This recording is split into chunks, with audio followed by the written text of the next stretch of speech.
kind of preview their rivals in East Liverpool.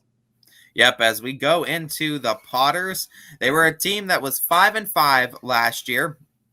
And I mean, scoring offensively, they're a team that averaged just over 25 points, actually just around 26 points per game last year. And guys that they lost, obviously, Howie Williams, their quarterback, is going to be the biggest loss from last year. But returning a decent amount too. Mason Ludwig is one of the big ones on offensive line. And then just they have a lot of just really good athletes. But I really like Eric Williams, and Devin Toothman's another one too, pair of guys too. But since Howie Williams is no longer there, there's Eric Williams now, his younger brother, that is going to be taking over, I believe, the quarterback helm for Howie. So, I mean, if anything says anything in that family, if success breeds success, Eric should be just fine in that quarterback role. As the Potters look to take the next step in their offense and try to finish a little bit more drives and turn those field goals into touchdowns a little bit more. They're a pretty solid offense last year, like we said, around 26 points per last year. They want to try to get that number around the 30s and be a little bit more competitive and dominant in some of these offensive scoring drives. And try to really put the points on some of these other teams, because they were around and in a lot of these games, but they really needed that one other touchdown to put them over the top, and they just couldn't get it when they really needed to. Look for them to try to make that step in improvement with the younger Williams brother now taking the quarterbacking helm. Yeah, and Toothman is a player that you're going to have to circle a lot if you're new to East Liverpool football, because he's going to be a big name. He's going to be mentioned a lot. And he's going to be one of the players they really lean on for production in that offense. Yeah, and I mean, he's going to be a huge part too on not only offense but on defense as well. He plays defensive back as well, and he does a fantastic job on the defense for the Ty's Potters. getting really good at these segues as we segue right into the East Liverpool defense. Talk about them and what else they're returning other than Toothman. I mean, you got Trent Davis is going to be a linebacker, younger on the defense. They did lose a lot, as well as Eric Williams, who is also going to be in the linebackers. But I mean, to go through some of the names that they lost, I mean, Cameron Bryant on D-line, Colin Bryant on D-line, Devin Keys linebacker, Nicky Mapp defensive back, Dalton Owens D-line, Landon Bailey defensive back, Howie Williams defensive back, Braden White defensive back. So I mean, there's a lot of holes in the defense, and it's going to be a very young defense. There's some guys that are ready to step up. Toothman, I think, is going to be that seniority leader there, as one of the few seniors that's still left on that defense. But there's some young guys and young pieces ready to step up. As I mentioned, Trent Davis and Eric Williams, both in that linebacking core. Part of a very young linebacking core, but part of a linebacking core that I think is going to be very solid this year for the Potters. And definitely going to be interesting to see what other guys step up in that East Liverpool defense. Yeah, and it's East Liverpool defense that, like Beaver Local, if they can just improve a little bit, they don't have to be perfect with the offense they have. They just have to get 2 or 3 more stops a game. I don't want to sound like I'm repeating myself, but in kind of the same boat as the Beaver Local defense. They just have to get a little bit better. They don't have to be perfect. Yeah, absolutely. And I think East Liverpool is looking to make that next step. I mean, just right under the Potters. Potters were just under the Beavers. I mean, Beavers were 6-4. Potters were 5-5 last year. So these are two teams that were right there, middle of the pack, that are both looking to make that next step. And it's going to be interesting to see, as that rivalry game means that much more in that fourth game of their schedule.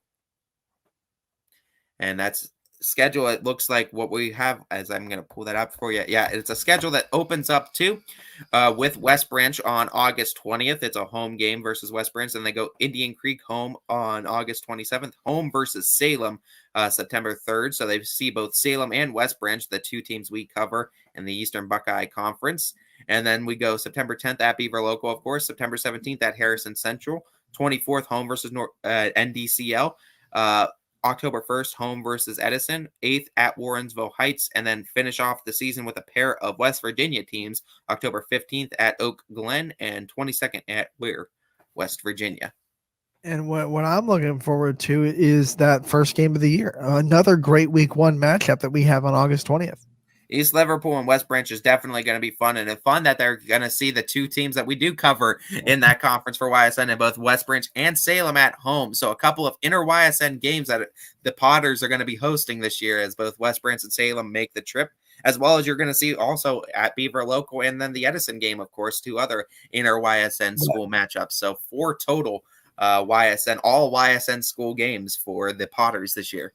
That means, of course, that Salem is going back to back with Beaver Local and then East Liverpool, making their Buckeye 8 tour a little Yeah, bit. essentially. And of course, we know Salem and West Branch play, but we'll be talking about them, of course, later on, as that's going to be a fun one to talk about as Another well. big But rivalry.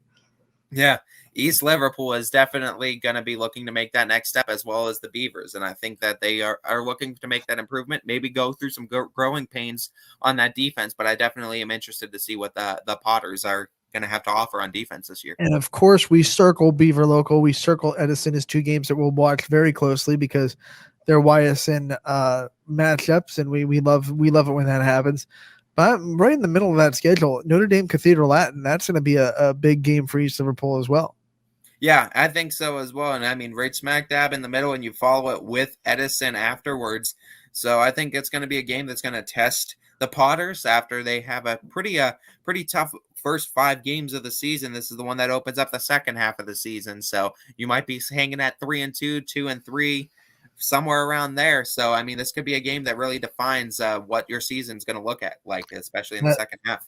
Definitely going to be a hinge game. You know, if they are 3-2 and they get a big win over NDCL, and then it swings them right into the Edison game, that momentum could carry them from 3-2 to 5-2 real quick.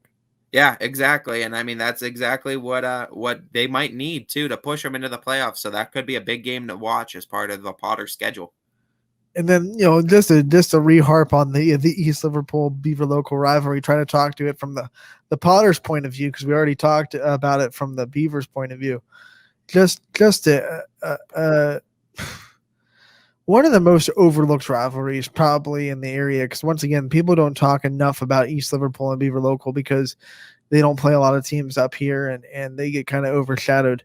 But that rivalry is taken so seriously by the communities, and from East Liverpool side, they're making the trip this year to Beaver Local. They have to play them in hostile territory. Yeah, and I mean, this was a rivalry so deep that even though East Liverpool finished 5-5 and Beaver Local finished 6-4, they were able to look at that 2020 game week 1 and say we beat Beaver Local 27-15 week 1, and that's all that matters. And that was one that still got Mikey McKenzie's blood boiling when you brought up that East Liverpool game. He cursed you as you said that. Yeah, even though the Beavers finished above the Potters, if you mentioned that Potters beat Beaver Local week 1 of last season, it gets your blood boiling. And I mean, that shows how good that rivalry is down there. And it almost has been adopted too by like the West Virginia culture a lot more, because West Virginia is right there. And I don't know why, because they're still part of Ohio, and we should be accepting them up here and talking about it a lot more up here. And I don't know why we don't cover it a lot more up here, but we're covering it right here on ysnlive.com. And we talk about it all the time. And we know Mikey McKenzie is here talking from the Beaver Local side of things. We need to get some more of the Potters diehard on here as well. We should bring Tommy and Mike on the air at the same time, but to prep that matchup, because they should. I mean, that should definitely be a pre-show for the Potters and Beavers. We're gonna write that down as an idea, and we're gonna try to get that. What is that, week 4? Yeah, week 4. It's gonna be a September 10th game at Beaver Local too. So it'll be a great game, I think. And I mean, just to hype that up some more. If they come on, they better get good content and throw some chops at each other, some friendly blows. And I mean, that's what you're looking for too, as the rematch, as Beaver Local gets to host it this time, and they're looking for some revenge last year after that week 1 game where the Potters were able to beat the Beavers at home. You never want to mess with an angry beaver. I've learned that the hard way.